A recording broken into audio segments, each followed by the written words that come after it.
Salut, je suis Julia et j'habite à New York. Aujourd'hui, je vais te raconter mon histoire. Mais avant ça, n'oublie pas de t'abonner, de commenter et de partager si ce n'est pas encore fait.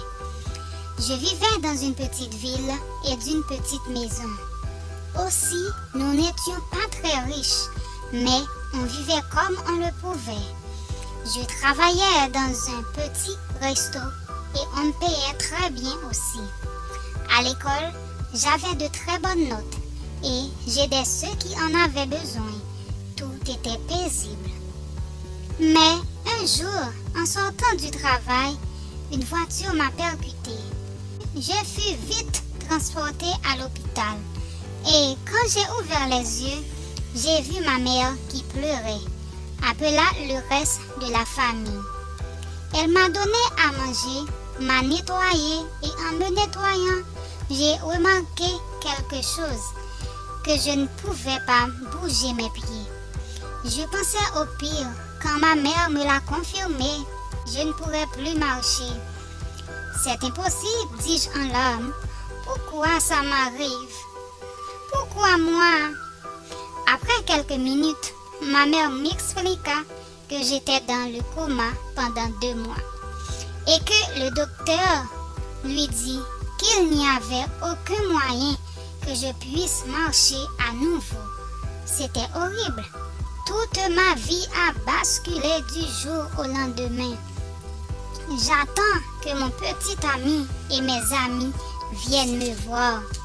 Mais c'était en vain. J'avais que ma famille à mes côtés et avec ma meilleure amie Kate pour me soutenir. Après 2 semaines, je suis sortie de l'hôpital. Je voulais plus aller à l'école. Mes parents n'étaient pas compte que c'était difficile de trouver quelqu'un pour m'aider. Ma soeur et mon frère étaient à l'école et mes parents travaillaient. Après quelques jours fut écoulé et j'étais scolarisée à la maison. Et je faisais de mon mieux quand j'étais seule à la maison. Et un bon jour, ma mère était très contente, m'apporta une grande nouvelle. Chérie, il y a quelqu'un qui a accepté de t'aider après les cours. Et il s'appelle comment? Il s'appelle Mi. Oh non! La nourriture a complètement cramé. On va commander quelque chose. Maman, n'oublie pas notre conversation, tu veux? Chérie, ton père arrive bientôt. Il faut lui servir quelque chose. On reprendra cette conversation plus tard, d'accord? Après le dîner, je fus choquée quand ma mère me dit que la personne allait venir le lendemain. Et sans surprise, quand je lui ai demandé qui, eh ben, elle était fatiguée. Fatiguée, bien sûr. Et le lendemain, j'ai failli avoir une crise cardiaque en voyant que cette fameuse personne était nulle autre que George. Vous vous demandez sûrement qui était George. George était un mec dont personne ne sait à quoi il pense. Il est toujours seul. Il a de bonnes notes.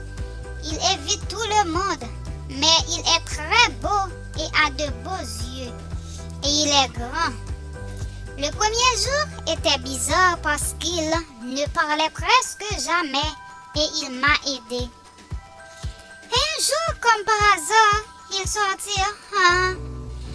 Bonjour, comment a été ta matinée? Ah, tu connaissais ce mot? Et devinez quoi, il n'a pas dit un mot toute la journée. Et le lendemain et ainsi de suite. C'était le mois de mai, donc mon anniversaire. Et ma mère insista pour faire une petite fête dont je ne voulais pas. Bizarrement, George s'est approché de moi et dit: Tu ne vas pas te cacher du monde éternellement, tu sais, Julie.